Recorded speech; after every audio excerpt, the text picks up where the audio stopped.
लूका रचित सुसमाचार उसका दूसरा अध्याय और 8, 9, 10, 11 पद से आज आपके साथ बातचीत करूंगा। परमेश्वर के वचन में बस खूबसूरत बात लिखी हुई है और लिखा हुआ है, और उस देश में कितने गड़रिये थे जो रात को मैदान में रहकर अपने झुंड का पहरा देते थे, और प्रभु का एक दूत उनके पास आ खड़ा हुआ और प्रभु का तेज उनके चारों ओर चमका और वे बहुत डर गए। तब स्वर्गदूत ने उनसे कहा, मत डरो, क्योंकि देखो मैं तुम्हें बड़े आनंद का सुसमाचार सुनाता हूं जो सब लोगों के लिए होगा कि आज दाऊद के नगर में तुम्हारे लिए एक उद्धारकर्ता जन्मा है, और यही मसीह प्रभु है। ये घटना है जो सच्ची घटना है, और लगभग आज से 2000 साल पहले इजराइल के अंदर ये घटना घटी है।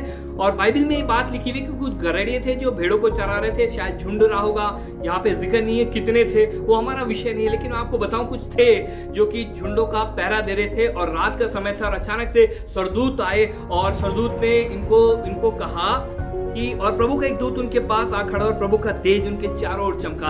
जब स्वर्गदूत आए, एक बात तो इनकी समझ में आ गई कि जमीन की चीजें नहीं है, जमीन की बातें नहीं है, जमीन का मनुष्य नहीं है। जमीन के मनुष्य को तो आप और मैं जानते हैं, लेकिन अचानक से परमेश्वर हमारे सामने आ जाए, परमेश्वर का स्वर्गदूत हमारे सामने आ जाए, तो एक भय हमारे सामने समा जाएगा, एक भय हमारे जीवन में आ जाएगा, एक डर हमारे जीवन में आ जाएगा कि परमेश्वर शायद न्याय करने आ गया, दंड देने आ गया। हाँ, हमने जो गलत काम किए, व्यभिचार, चोरी चकारी की है, झूठ बोला है, निंदाएं की है, हत्याएं की है, बलवा किया है, बहुत से बार आप और मैं अपने पापों को भली भांति जानते हैं। शायद हमने उजाले में किया हो, शायद अंधेरे में किया हो, शायद 10 लोगों ने देखे हो, शायद ये भी हो सकता है कि किसी ने देखा ना हो, लेकिन एक परमेश्वर है जो सदैव देखता रहता है। आज इनके मन में एक भय समा गया और इस प्रकार से बोलूं कि आज तो हम काम से गए। लेकिन मालूम, स्वर्गदूत ने इनसे एक बात कही, और 10वीं आयत में लिखा हुआ था, स्वर्गदूत ने उनसे कहा, मत डरो। मालूम, ये डराने के लिए नहीं आया था। ये अगर आप इसको ऊपर से नीचे तक पढ़ेंगे तो ये है सब्जेक्ट ऑफ जॉय, एक आनंद का विषय है। स्वर्गदूत कह रहा है, मेरे पास कुछ अच्छी बातें हैं तुम्हारे लिए, मेरे पास कुछ भलाई की बातें हैं, मेरे पास दया की बातें हैं कि मैं आज परमेश्वर की दया तुमको बता सकूं,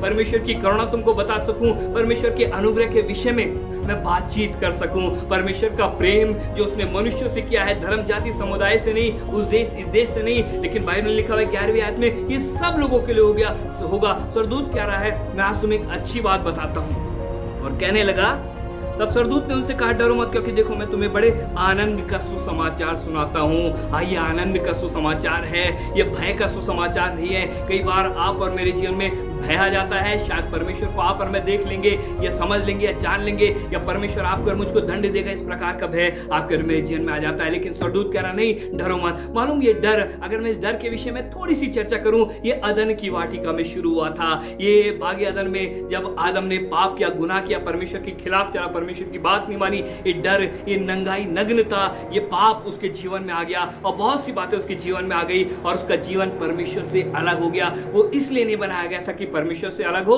लेकिन वो तो इसलिए बनाया गया था कि हमेशा परमेश्वर के साथ रह सके। लेकिन पाप के कारण वो परमेश्वर के जीवन से अलग कर दिया गया, जमीन पर फेंक दिया गया। आज स्वर्ग से एक संदेश आया है, और स्वर्गदूत कह रहे हैं कि हाँ, अब तुम्हें डरने की जरूरत नहीं है, क्योंकि बड़े आनंद का सुसमाचार सुनाता हूं। और बाइबल लिखा है, सब देशों के लिए, सब लोगों के लिए होगा। हाँ, जन्मा तो इजराइल के अंदर है, जन्मा तो बैतलहम एक गांव का नाम है, उसके अंदर जन्मा है, लेकिन ये नहीं कि सिर्फ इजराइलियों के लिए है, ये सिर्फ बैतलहम के निवासियों के लिए नहीं, ये अमेरिका, जापान, चीन, हिंदुस्तान, भूटान, हर एक देश के लिए है, हर एक जाति, हर एक समुदाय। वो जो पापी है, जो भय के मारे बैठा है, मृत्यु के भय के मारे, पाप के डर के मारे बैठा है, ये हर एक उस आदमी के लिए है। ये क्रिसमस क्या है? ये उद्धार का सुसमाचार है। लगभग 2000 साल पहले स्वर्गदूत आए और कह रहे, देखो हम तुम्हें आनंद का सुसमाचार सुनाते हैं। और अब मैं आपको अच्छी बात बताता हूं, यहाँ पे लिखा हुआ है कि आज दाऊद के नगर में तुम्हारे लिए एक उद्धार करता जन्मा है।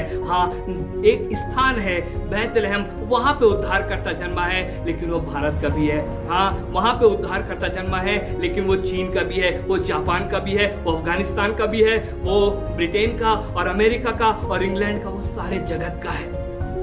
मैं आपको बताऊं, परमेश्वर इस प्रकार से नहीं देखता जैसे आप और मैं सोचते हैं, ये इस देश का है, उस देश का है, ये जाति उस धर्म का है। परमेश्वर देखता है ये पापी है और मैं इस पर दया करूंगा, मैं इस पर करुणा करूंगा। जब परमेश्वर मुझे देखता है, परमेश्वर को मेरी जाति नहीं पता, लेकिन उसे एक बात पता है, ये पापी है और मैं इस पर दया करूंगा। हाँ, बाइबल में एक बात लिखी हुई, यहाँ पे लिखा हुआ है कि तुम्हारे एक उद्धारकर्ता जन्मा है। स्वर्गदूत क्या दिखा रहे हैं? कह रहे हैं ये है उद्धारकर्ता। पता नहीं आपने और मैंने यीशु मसीह को किस प्रकार से देखा है। शायद ये किसी धर्म का शुरुआत करने वाला है, या शायद कोई महापुरुष है, लेकिन मैं आपको बताऊं, स्वर्ग से एक संदेश आया। स्वर्गदूत कह रहे हैं ये महापुरुष नहीं है, ये कोई किसी धर्म की शुरुआत करने के लिए नहीं आया है, ये कोई बहुत अलग अलग तरीके की चीजें नहीं है, लेकिन मालूम ये उद्धार करता है।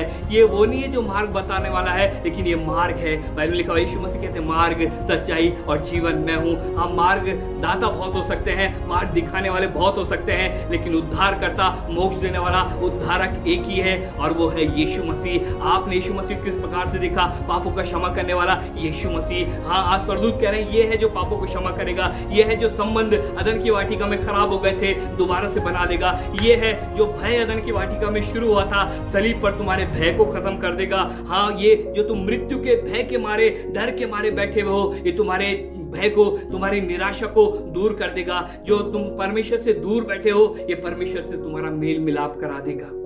बाइबल में बात लिखी हुई है, ऐसा भी मार्ग है जो मनुष्य को ठीक दिखाई देता है, लेकिन उसके अंत में मृत्यु ही मिलती है। अगर आपको और मुझको यहाँ से दिल्ली जाना हो, हम वो मार्ग नहीं चुनते हैं जो अच्छा हो, जो आसान हो, जो सुंदर दिख रहा हो, जहाँ ठंडक हो, मधुर मार्ग नहीं चुनते हैं। लेकिन मैं आपको बताऊं, आप और मैं वो मार्ग चुनेंगे जो दिल्ली जाता है। अगर आपको मोक्ष की जरूरत है, आप वो उद्धारकर्ता चुनेंगे जो उद्धार दे सकता है। अगर आपको साल्वेशन की जरूरत है, नजात की जरूरत है, इस जीवन से पार होकर के उस जीवन में पहुंचने की, परमेश्वर से संबंध बनाने की, परमेश्वर के अनुग्रह में जीने की अगर जरूरत है, तो वो यीशु मसीह इस बात को पूरा कर सकता है। बहुत सी बातें हो सकती है, बहुत सी शिक्षाएं हो सकती हैं, हाँ वो मार्ग बता सकते हैं, लेकिन यीशु मसीह स्वयं आपके लिए और मेरे लिए मार्ग बन गया। और यहाँ पे इस प्रकार से लिखा हुआ है कि आज दाऊद के नगर में तुम्हारे लिए एक उद्धारकर्ता जन्मा है, और यही मसीह प्रभु है। मैं आपको बताऊं, ये क्रिसमस का संदेश है। आज से 2000 साल पहले मरियम के कोख से एक मनुष्य ने, एक बालक ने जन्म लिया, और वो ही उद्धार करता है। पता नहीं आपने किस प्रकार से उसको जाना है, किस प्रकार से उसको समझा है, किस प्रकार से आपको समझाया गया है, किस प्रकार से आपने पढ़ा है, किस प्रकार से आपने शिक्षाएं ली है, लेकिन मैं आपको बताऊं, ये वही है जो जगत के पाप को उठा ले जाता है। अगर आप यूहन्ना रचित सुसमाचार उसके 1 अध्याय 29 से पद में आप पढ़ेंगे, तो वहां पे लिखा हुआ है यीशु मसीह के विषय में, जब यूहन्ना ने देखा और स्वर्ग से उस पर बात प्रकट हुई, उसने यीशु मसीह को जब अपनी ओर आते देखा, लगभग 30 साल की उम्र का था यीशु मसीह, उसने कहा देखो ये परमेश्वर का मेमना है जो जगत के पाप को उठा ले जाता है। वो इसलिए आया कि जो पाप था उसको समाप्त कर दे, उसको खत्म कर दे। एक जगह पे लिखा हुआ है कि यीशु मसीह इसलिए प्रकट हुआ कि शैतान के कामों को नाश करे। हुआ क्या था? जिस प्रकार से हम देखते हैं पुराने जमाने से बलिदान होते हैं, और इस प्रकार से आपके मेरे दोष का निवारण होता है। परमेश्वर के सामने उसकी नजरों में आप और मैं हर हाल में दोषी ही हैं, चाहे आपने और मैंने कितनी भी धार्मिकता में या किसी भी प्रकार के कर्मकांड पुण्य किए हो, परमेश्वर की नजर में आप और मैं दोषी ही ठहरते हैं, और इस कारण आप परमेश्वर की नजर में और मैं परमेश्वर की नजर में दोषी हूं।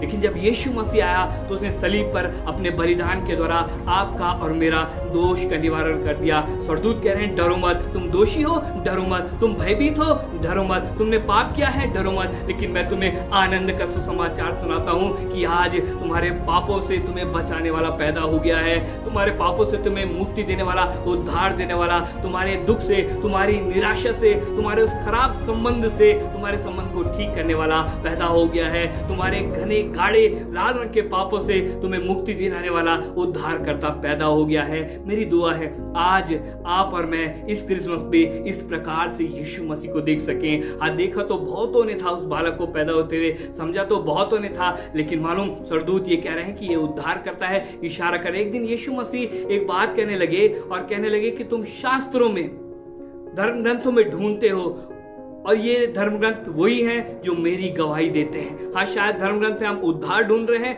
मोक्ष ढूंढ रहे हैं, लेकिन ये बोल रहे हैं मोक्ष दाता आएगा, वो यीशु मसीह होगा और वो तुम्हें उद्धार देगा।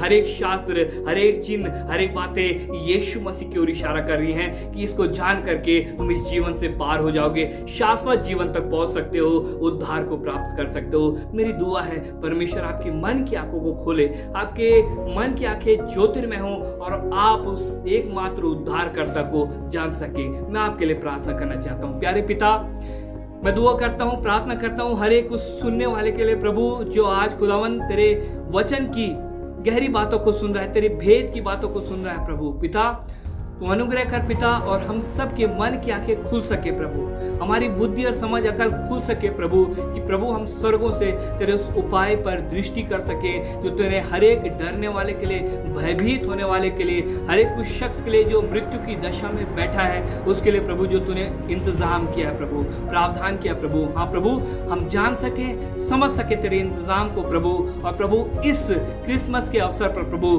हम उस उद्धारकर्ता को देख सके, ग्रहण कर सके, और प्रभु उस पर विश्वास करके हम शाश्वत जीवन को पाने वाले हो सके। मसीह यीशु के नाम से इस प्रार्थना को पिता से मांग लेते हैं, आमीन।